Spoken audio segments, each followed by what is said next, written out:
I have arrived at the final weekly check-in for this training stimulus that I named Return of the Jacked Guy. I had Return of the Jacked Guy 3. Let me correct myself. I had changed the title of the videos to Living the Gym Bro Dream, but I had still been doing the same workout program. For the last 6 weeks, I've been tracking pretty meticulously. I had spent the first few weeks kind of just like getting some kinks out of the program, which exercises I wanted to do. I was kind of like smoothing things out before I was really going to like take it hard with progressing all of my movements. If you've been watching these workouts I've been posting, it was a lot of reps, a lot of drop sets, and a lot of supersets. The goal behind this training stimulus was to just burn through a shit ton of glucose in these workouts that I was doing, and that would correlate well with the amount of carbohydrates that I was taking in, because it was a lot. Probably like, it was towards the end, these past few weeks was damn near 600 grams of just like rice, potatoes, honey, dehydrated mangoes, just like starchy sources of carbs. It's almost 600. Honestly, I was able to eat them fairly easily. Every once in a while, I would feel a little bit bogged down. But in general, the premise of the training stimulus was for me to burn through all this glucose in the gym and then create this massive demand for carbs in my muscles. Like when I would walk out of the workouts, they'd burn through so much and they will act. The phrase I like to use, got from N1 Education, Coach Kassem, is that post-workout, specifically the ones that I have been doing the past few weeks, my muscles are a carbohydrate sponge and they are just ready to soak up as much as possible, and I was kind of giving it to them. Based on how I was looking today, straight out of bed, no water. One, my body weight was the highest that it's ever been, in 175, which the number seems weird. It's a little bit too close to 180, but that's a good thing, because I'll get there fairly soon, I think. I'm not going to I don't know how I wouldn't get there in the next few months based on how things are going. But I guess we'll just have to find out. For that being said, for me being at my heaviest, I'm still holding my lines fairly well. I definitely haven't gotten like quote unquote fat. Body composition is just like still good. And I'm pushing damn near 180. So that's got to be something good, right? The gains that I've seen in my physique, I don't want to call them temporary or, what's a better word? Not fake, just kind of like, I'm just inflated right now. That's kind of the thing. It's just like I am so full of glycogen.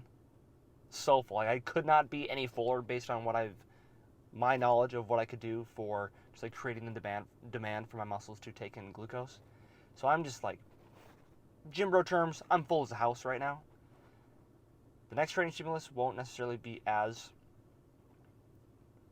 focused on just like juicy pumps and just swelling everything up. I still will be getting good pumps, but it's going to be more towards now the just like I guess you could hypertrophy range of things.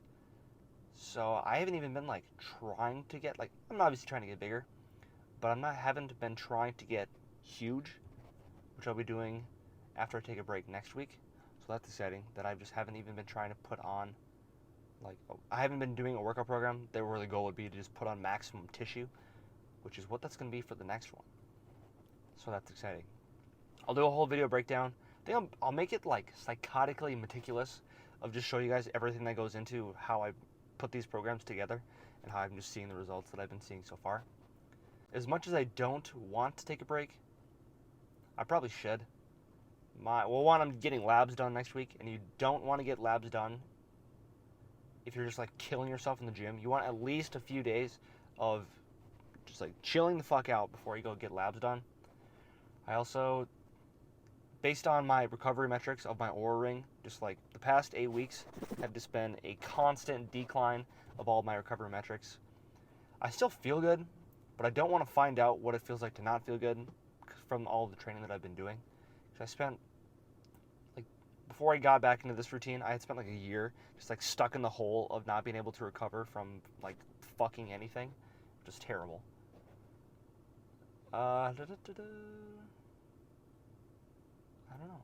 Grateful that just like get to do this and kind of make money doing it. Not my own personal journey, but just like from other people, getting other people jacked. People pay me for me to torture them, slowly starve them, make them hate their lives. But they get jacked in the end. It's an interesting trade-off. Should only keep getting better. With that being said, we'll crack. I have legs today because I'm going to be gone.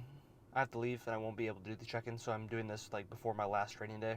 So I will probably save this for once I train my legs. I don't even know if I'll record it. We'll see.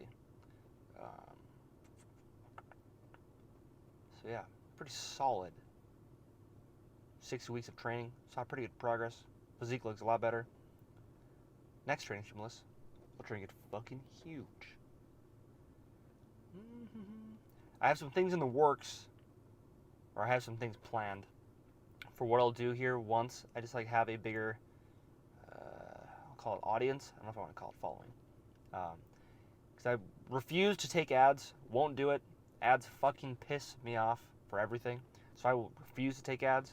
But there will be a different thing where just like my followers, audience, whatever, will get much more out of just like the value that I provide, and they'll give it back to me. That'll make sense. Hopefully when my following grows more. But there won't be ads, no sponsorships. I ain't doing that shit. I'll just give you straight up information. So yeah, if you want that to happen, subscribe to the channel. Share it with someone you think would like this too. And we'll see each other in the next one.